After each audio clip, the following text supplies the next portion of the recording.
Welcome to టే news. నేను సింధూరా. ఇక అప్డేట్స్ చూసే ముందు హెడ్లైన్స్ చూద్దాం. భూ వివాదాల్లో పోలీసులు తలదూర్చడం దారుణం. చింతపల్లి లాకప్ డెత్ పై సమగ్ర దర్యాప్తు జరపాలన్న బీఆర్ఎస్. కాంగ్రెస్ పాలనలో ఫ్రెండ్లీ పోలీసింగ్ అదుపు తప్పింది. బీఆర్ఎస్ నేతలపై దాడులు సరికాదన్న బాల్క సుమన్. అసెంబ్లీ స్పీకర్గా బాధ్యతలు చేపట్టిన గడ్డం ప్రసాద్ కుమార్. రేపు ఉభయ సభలను ఉద్దేశించి గవర్నర్ ప్రసంగం. ఉచిత బస్సు ప్రయాణంతో రోడ్డున పడ్డాం. ప్రభుత్వమే తమను ఆదుకోవాలంటున్న ఆటో డ్రైవర్స్. రైట్, ఇక డీటెయిల్స్ చూద్దాం. నల్గొండ జిల్లా చింతపల్లి పిఎస్లో లాకప్ డెత్ అయిన సూర్యానాయక్ కుటుంబాన్ని ప్రభుత్వం ఆదుకోవాలని బీఆర్ఎస్ నేతలు డిమాండ్ చేశారు. ఈ మేరకు డీజీపీ రవిగుప్తాను కలిసిన బీఆర్ఎస్ నేతలు సత్యవతి రాథోడ్, దాసోజు శ్రవణ్, బాల్క సుమన్ లాకప్ డెత్ బాధ్యులైన సబ్ ఇన్స్పెక్టర్ సహా ఇతర పోలీసులపై చట్టపరమైన చర్యలు తీసుకోవాలని కోరారు. సీనియర్ అధికారి చేత సమగ్ర దర్యాప్తు చేపట్టాలన్నారు. అన్నదమ్ముల పంచాయతీలో పోలీసులు అత్యుత్సాహం ప్రదర్శించి గిరిజన్ని మృతికి కారణమయ్యారని ఫైర్ అయ్యారు. బీఆర్ఎస్ పార్టీ ముగ్గురం ముఖ్య నాయకులం గౌరవ డీజీపీ గారిని, తెలంగాణ రాష్ట్ర డీజీపీ గారిని కలవటం జరిగింది. 3 రోజుల క్రితం చింతపల్లి పోలీస్ స్టేషన్లో జరిగిన నేనావత్ సూర్యానాయక్ లాకప్ డెత్ మీద సమగ్ర విచారణ చేపట్టాలని, దోషులను కఠినంగా శిక్షించాలని, ఆ కుటుంబానికి అన్ని రకాలుగా న్యాయం చేయాలని చెప్పి బీఆర్ఎస్ పార్టీ ప్రతినిధి బృందంగా గౌరవ డీజీపీ గారిని కలవటం జరిగింది. గౌరవ మా వర్కింగ్ ప్రెసిడెంట్ కల్వకుంట్ల తారక రామారావు గారు రాసిన ఒక రిప్రజెంటేషన్ని డీజీపీ గారికి అందించడం జరిగింది. వారు కూడా చాలా పాజిటివ్గా స్పందించారు. పోలీస్ స్టేషన్లో చనిపోయిన సూర్యానాయక్కు తగిన న్యాయం చేయాలని చెప్పి, తను చనిపోవడానికి ఉన్న కారణాలు సమగ్రంగా సమీక్షించాలి. ఒక ఉన్నత స్థాయి అధికారిని అక్కడ ఎంక్వైరీ ఆఫీసర్గా వేయాలి. ఎవరెవరైతే దోషులు ఉన్నారో వాళ్లను కఠినంగా శిక్షించాలి. సమగ్రమైన పూర్తి విచారణ జరపాలి. దోషులను శిక్షించాలి. ఆ కుటుంబానికి న్యాయం చేయాలనే ప్రధానమైన డిమాండ్తో బీఆర్ఎస్ పార్టీ ఈరోజు డీజీపీ గారిని కలిసింది. అత్యంత హేయంగా, దుర్మార్గంగా చింతపల్లి పోలీస్ స్టేషన్లో నేనావత్ సూర్యానాయక్ అనేటువంటి ఒక లంబాడి బిడ్డను, గిరిజన బిడ్డను ఒక సివిల్ డిస్ప్యూట్లో ఇద్దరు అన్నదమ్ముల మధ్యన పంచాయతీ ఉంటే పోలీసులకు ఏమాత్రం కూడా దాంట్లో తలదూర్చడానికి హక్కు లేదు. కానీ దురదృష్టవశాత్తు అక్కడ ఉన్నటువంటి ఒక స్థానిక ఇన్స్పెక్టర్, సబ్ ఇన్స్పెక్టర్ దుర్మార్గంగా సూర్యానాయక్ గారిని పోలీస్ స్టేషన్లో నిర్బంధించి చిత్రహింసలకు గురి చేసి అతని చావుకు కారణమైండు, ఈ లాకప్ డెత్ కు కారణమైండు. నిందితుడైనటువంటి ఆ ఇన్స్పెక్టర్ పైన కేవలం సస్పెన్షన్ మాత్రమే చేసినారు అని అంటున్నారు. పక్క పోస్టింగ్ ఇచ్చినారంటా ఉన్నారు. ఇంతవరకు అతన్ని అరెస్ట్ చేసినట్టుగా మాత్రం ఎక్కడా కూడా చూడట్లేము. వెంటనే ఆ ఇన్స్పెక్టర్ను అరెస్ట్ చేయాలా, సబ్ ఇన్స్పెక్టర్ను అరెస్ట్ చేయాలా, అతనిపై చట్టపరమైన చర్యలు తీసుకోవాలని చెప్పని మేము డీజీపీ గారికి విజ్ఞప్తి చేయటమైంది. అదేవిధంగా సూర్యానాయక్ ఎవరైతే ఉన్నారో వారికి అన్ని రకాలుగా కూడా వాళ్ళ కుటుంబానికి భద్రత కల్పించాలా. ప్రభుత్వం తరపు నుండి పోలీసుల వల్ల చనిపోయినటువంటి ఒక సూర్యానాయక్ కుటుంబానికి ఆర్థిక పరమైన సహాయం కూడా అందజేయాలని చెప్పని ఈరోజు మీడియా ద్వారా ప్రభుత్వానికి కూడా మేము విజ్ఞప్తి చేస్తా ఉన్నాము. చింతపల్లి పోలీస్ స్టేషన్ పరిధిలో సూర్యానాయక్ ఏదైతే లాకప్ డెత్ జరిగిందో ఆ సంఘటనకు సంబంధించి మా పార్టీ వర్కింగ్ ప్రెసిడెంట్, మాజీ మంత్రివర్యులు తారక రామారావు గారు రాసినటువంటి రిప్రజెంటేషన్ను డీజీ గారికి ఇవ్వడం జరిగింది. సో అక్కడ జరిగినటువంటి సంఘటనకు సంబంధించి తరోగా విచారణ చేపట్టాలని, లోతుగా విచారణ చేపట్టాలని, తక్షణమే చర్యలు తీసుకోవాలని, నిష్పక్షపాతమైనటువంటి దర్యాప్తు జరపాలని, ఈ సంఘటనకు బాధ్యులైనటువంటి పోలీస్ అధికారులను సర్వీస్ నుంచి రిమూవ్ చేయాలని చెప్పి, ఆ కుటుంబానికి న్యాయం చేయాలని చెప్పి డీజీపీ గారిని కోరడం జరిగింది. మా విజ్ఞప్తికి డీజీపీ గారు సానుకూలంగా స్పందించినారు. ఇప్పటికే ఏదో కొన్ని చర్యలు తీసుకున్నామని వారు చెప్పినారు. అది సరిపోదు. ప్రజలకు విశ్వాసం కల్పించాల్సినటువంటి అవసరం ఉంది, నమ్మకం కల్పించాల్సినటువంటి అవసరం ఉంది. రాష్ట్ర వ్యాప్తంగా బీఆర్ఎస్ పార్టీ శ్రేణులకు కానీ, మా ప్రజాప్రతినిధులు, మాజీ ప్రజాప్రతినిధులు, కార్యకర్తలకు సంబంధించి కూడా అక్కడక్కడ దాడులు చేయడం కానీ, కాంగ్రెస్ పార్టీకి సంబంధించినటువంటి వాళ్ళు ఫోన్లు చేసి బెదిరించడాలు కానీ, రిటర్న్ కాల్స్ చేయడం కానీ ఇటువంటివి కూడా జరుగుతూ ఉన్నాయి. సో దీని విషయంలో కూడా మీరు చర్యలు తీసుకోవాలి అనేటటువంటి విషయాన్ని డీజీపీ గారికి చెప్పడం జరిగింది. డెఫినెట్గా అందరితో మాట్లాడతాము, అటువంటి సంఘటనలు జరగకుండా చూసుకుంటామని చెప్పి డీజీపీ గారు చెప్పినారు. కాంగ్రెస్ హామీలపై జోగులాంబ గద్వాల జిల్లా రైతులు మండిపడ్డారు. ఎన్నికల్లో రైతు బంధు 15,000 ఇస్తామని చెప్పి ఇప్పుడు 10,000 మాత్రమే ఇస్తామని కాంగ్రెస్ రైతులను మోసం చేస్తుందని చెప్పారు. ఇచ్చిన మాట నిలబెట్టుకోలేని కాంగ్రెస్ భవిష్యత్తులో 6 గ్యారంటీలను అసలు అమలు చేస్తుందా అని రైతులు ప్రశ్నించారు. గత ఎన్నికల్లో కాంగ్రెస్ ప్రభుత్వం ఇచ్చిన హామీలు ప్రజలకు అందటం లేదు. ఎందుకంటే ఈ రైతు బంధు విషయంలో ప్రజలను చాలా మోసం చేస్తూ ఉన్నారు. హామీల ప్రకారంగా ఎకరకు 15,000 ఇచ్చేది పోయి ఈరోజు పాత పద్ధతి ప్రకారంగానే 5,000 రూపాయలు ఇస్తున్నారు ఎకరకు. మరి ప్రజల్ని మభ్యపెట్టి మోసం చేసినట్టు మనకి అనిపిస్తూ ఉన్నది. ఐటీ రిటర్న్స్ ఉన్నవారికి రైతు బంధు ఇవ్వమని చెప్తున్నారు. మరి బ్యాంకుల్లో మన ఇంటి అవసరాల కొరకు 20 లక్షల లోన్ తీసుకుంటే వారు కూడా రైతు బంధు లేదని చెప్పడం జరుగుతూ ఉన్నది. ఇవన్నీ ప్రజల్ని మభ్యపెట్టి ఎలక్షన్లో ఓట్లు దండుకున్నారే తప్పితే ప్రజలకు ఏమాత్రం మేలు చేసే పథకాలు కాదని చెప్పి ఈ విధంగా తెలియజేస్తూ ఉన్నాను. చాలామంది రైతులు నిరుత్సాహంలో ఉన్నారు. ఈ ప్రభుత్వం ఎందుకు వచ్చింది అని చెప్పి బాధపడతా ఉన్నారు. 15,000 వేస్తామని చెప్పి ఇప్పుడు మరి పాత పద్ధతి ప్రకారంగానే టీఆర్ఎస్ ప్రభుత్వం ఎట్లా ఇచ్చిందో అదే విధంగానే ఇస్తుంది. కొత్త ప్రభుత్వంలో రైతు బంధు వేస్తామని చెప్పి వేసినారు. అయితే ఇప్పుడు పాత పద్ధతిలోనే రైతు బంధు 10,000 రూపాయలు వేస్తామని మన అనడం ఏమిటి? కేసీఆర్ గారు అందరికీ 10,000 ఇస్తున్నాయి, మీరు కూడా 15,000 ఇవ్వాలి. ఇప్పుడు మీ లెక్క ప్రకారం మీరు మళ్ళీ ఎందుకు 10,000 ఇస్తున్నారు? పబ్లిక్ని ఎందుకు మోసం చేస్తున్నారు? కాంగ్రెస్ ప్రభుత్వంపై రైతులు నిప్పులు చెరిగారు. ఎన్నికల్లో రైతు బంధు 15,000 ఇస్తామని చెప్పి ఇప్పుడు కాంగ్రెస్ నేతలు మాట మారుస్తున్నారని మండిపడ్డారు. కాంగ్రెస్ రైతులను ఇచ్చిన హామీని నిలబెట్టుకోవట్లేదని చెప్పారు. ఇచ్చిన ఒక్క హామీనే సరిగ్గా నిలబెట్టుకోలేని కాంగ్రెస్ ప్రభుత్వం 6 గ్యారంటీలను నిజంగా నెరవేరుస్తుందా అంటూ ప్రశ్నించారు. రేవంత్ రెడ్డి గారు గత ఎలక్షన్లో ఎకరాకు 15,000 రూపాయలు వేస్తానని హామీ ఇచ్చిండు. కాంగ్రెస్ గవర్నమెంట్లో ఎకరాకు 15,000 అన్న దగ్గర ఈ ఒక్క హామీ నెరవేర్చడానికి ఈ కాంగ్రెస్ గవర్నమెంట్ నుండి కాలేదు. 6 గ్యారంటీలు ఏడికెళ్ళి నెరవేరుస్తారు? కేసీఆర్ గారు వేసినటువంటి ఎకరాకు 10,000దే ఇప్పుడు రిలీజ్ చేస్తున్నారు. మీ గ్యారంటీ మీరు ఇచ్చిన మాట ఎకరాకు 15,000, అది ఒకటి నెరవేర్చడానికి కాలేదు. మీరు ఇంకా ఈ ఒక్కటే హామీ నెరవేర్చలేదు, ఇంకా 6 గ్యారెంటీలు ఏడికెళ్ళి నెరవేరుస్తారని.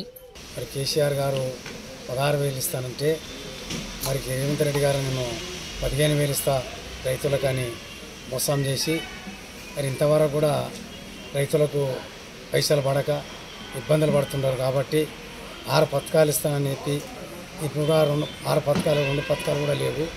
కాబట్టి మరి మన కేసీఆర్ గారు వేసిన పైసలే ఇస్తానంటున్నాడు.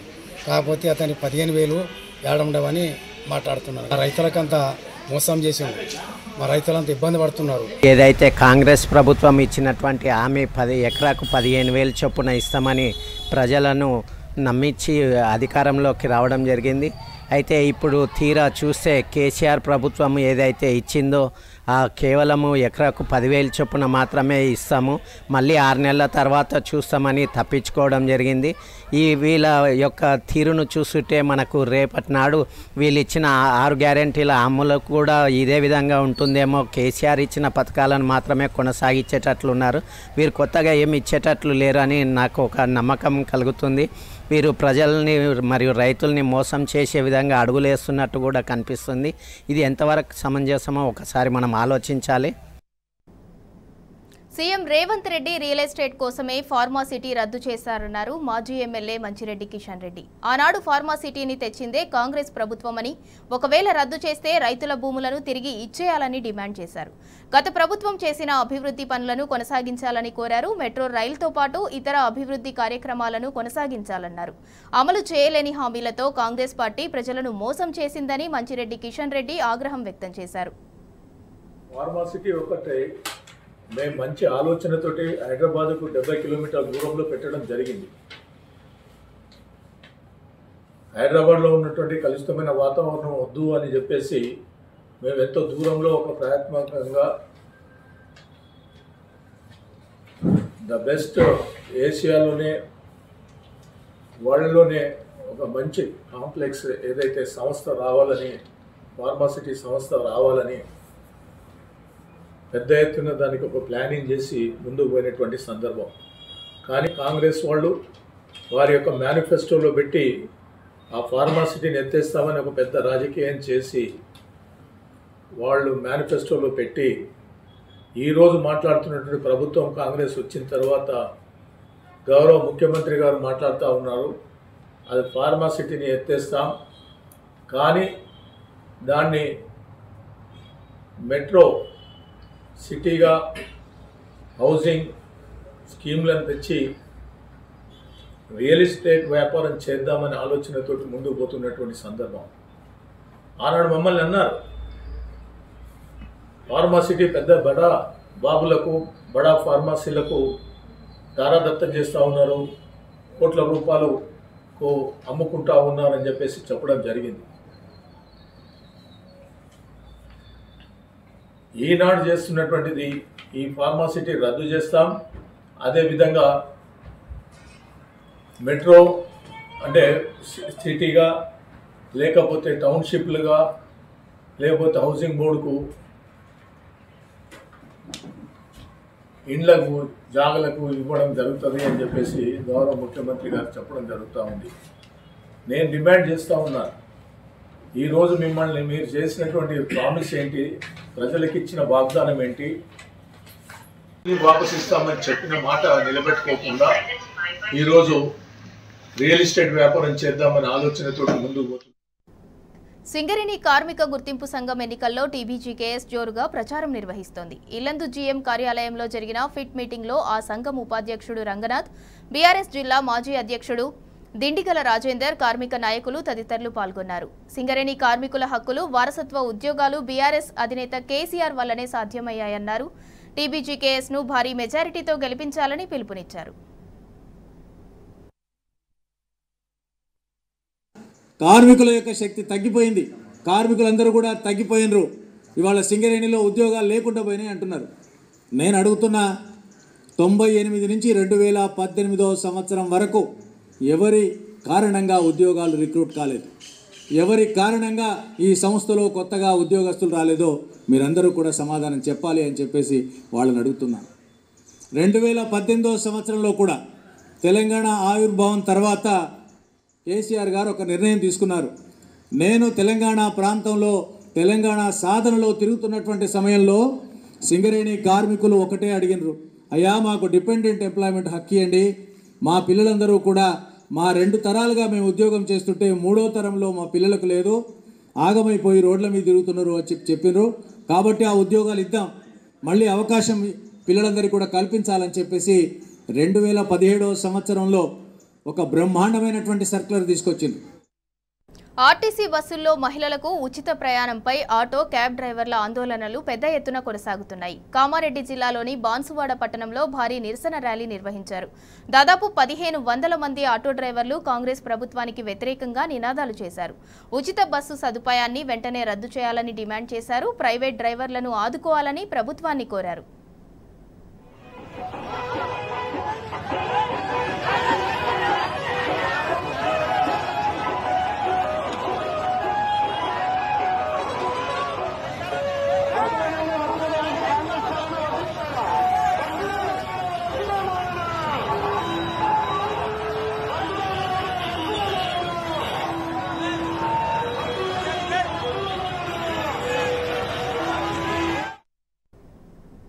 ఆదిలాబాద్ కలెక్టరేట్ ఎదుట రిమ్స్ మెడికల్ కాలేజీ విద్యార్థులు ఆందోళనకు దిగారు. రిమ్స్ కాలేజీలో ఘర్షణకు కారకులైన దుండగులను వెంటనే అరెస్ట్ చేయాలని డిమాండ్ చేశారు.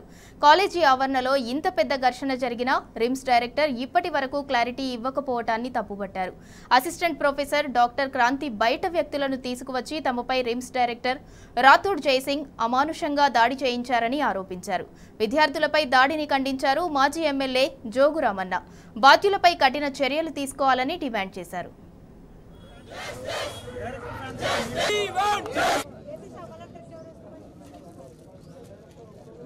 చోటు చేసుకున్నటువంటి ఏదైతే దాడికి సంబంధించినటువంటి ఘటన ఉందో అది క్రమంగా మెడికోలకు కూడా మద్దతుగా ఇక్కడికి రావడం జరిగినటువంటి అంటే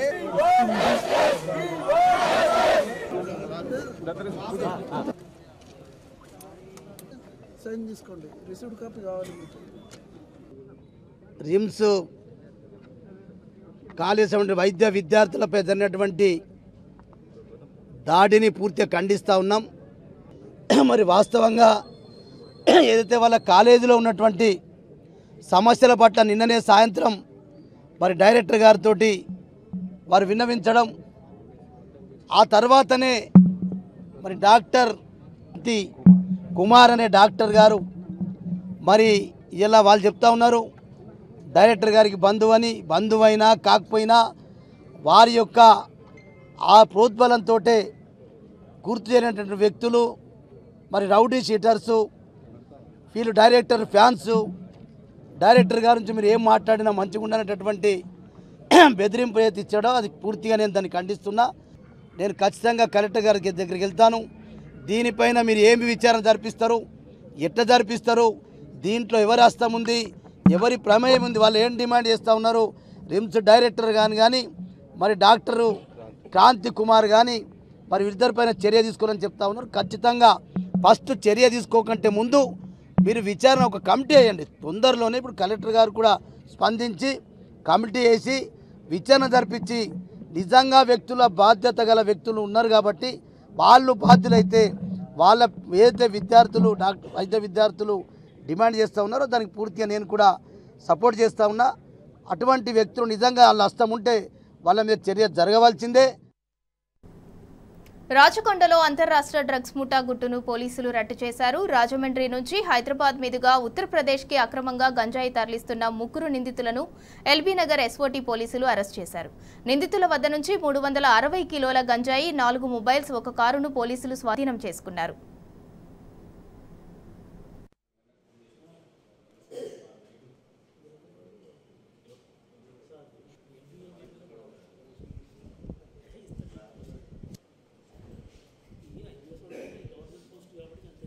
ఎస్ఓటీ ఆఫీషియల్స్ వెహికల్ చెకింగ్ చేస్తున్నప్పుడు స్పెసిఫిక్ ఇన్ఫర్మేషన్ పైన ఒక 3 నేరస్తులను పట్టుకోవడం జరిగింది. వీరు రాజమండ్రి నుంచి యూపీలో ఉన్న మీరట్కి ముందు ఉన్నటువంటి ప్యాకెట్స్లో ఉన్న గాంజాని టోటల్ ఒక 1 crore వర్త్ టోటల్ ఈ ప్రాపర్టీని ట్రాన్స్పోర్ట్ చేస్తుంటే పట్టుకోవడం జరిగింది. ఇంతకుముందు కూడా 4 సార్లు ఇలా తీసుకెళ్ళడం జరిగిందని మాకు సమాచారం ఉంది. వాళ్ళు మాట్లాడినప్పుడు ఇలా తీసుకెళ్ళడంతో వాళ్ళు కొన్ని ముందు ఒక పైలట్ ఐస్ కార్ట్ లాగా పెట్టుకొని కూడా చూస్తున్నారు. సో దట్ ఎక్కడ చెకింగ్ ఉందా లేదా అని చూసి ఆ విధంగా చేయడం జరుగుతుంది. అంతేకాకుండా కొన్ని టోల్ ప్లాజా దగ్గర ఉన్నటువంటి కొన్ని టెక్నికల్ ఇష్యూస్ను కూడా వాళ్ళు దాన్ని ట్యాంపర్ చేసే విధంగా, మిస్లీడ్ చేసే విధంగా కూడా క్రియేట్ చేస్తున్నారు. But still law is more stronger.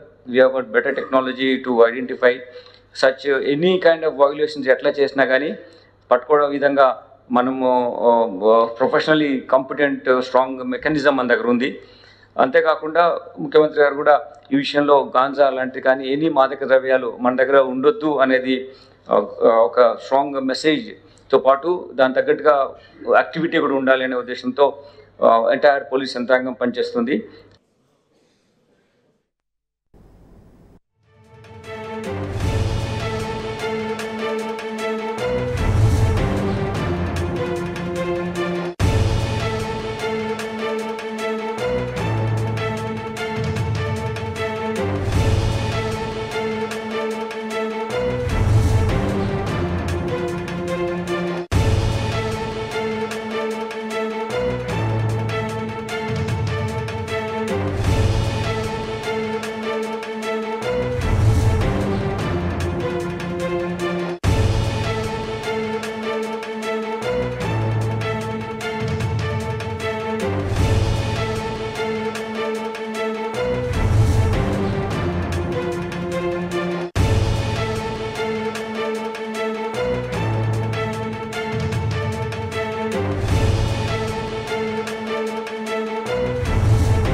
తెలంగాణలో పలువురు ఐఏఎస్ అధికారులను బదిలీ చేసింది ప్రభుత్వం. హెచ్ఎండిఏ జాయింట్ కమిషనర్గా అమ్రాపాలిని నియమించింది. అగ్రికల్చరల్ డైరెక్టర్గా బి గోపి, డిప్యూటీ సీఎం ఓఎస్డీగా కృష్ణ భగవాన్ను నియమించారు. ఇక జెన్కో ట్రాన్స్కో సీఎండీగా రిజ్వీ నియమితులయ్యారు. టీఎస్ ఎస్పీడీసీఎల్ సీఎండీగా ముషారఫ్ అలీ, టీఎస్ఎన్ పీసీడీఎల్ సీఎండీగా కర్నాటి వరుణ్ రెడ్డి, ట్రాన్స్కో జేఎండీగా సందీప్ కుమార్ జాను నియమించారు.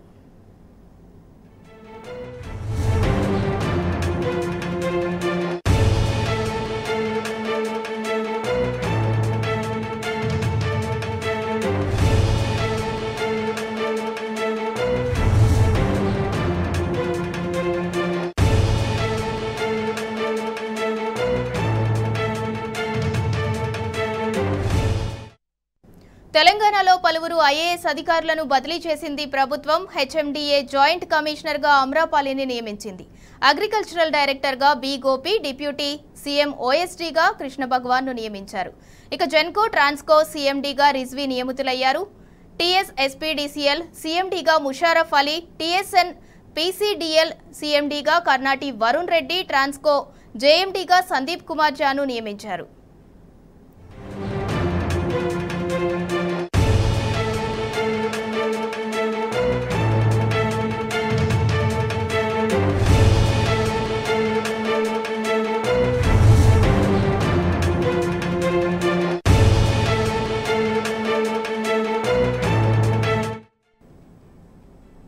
That's all for now. Keep watching T News.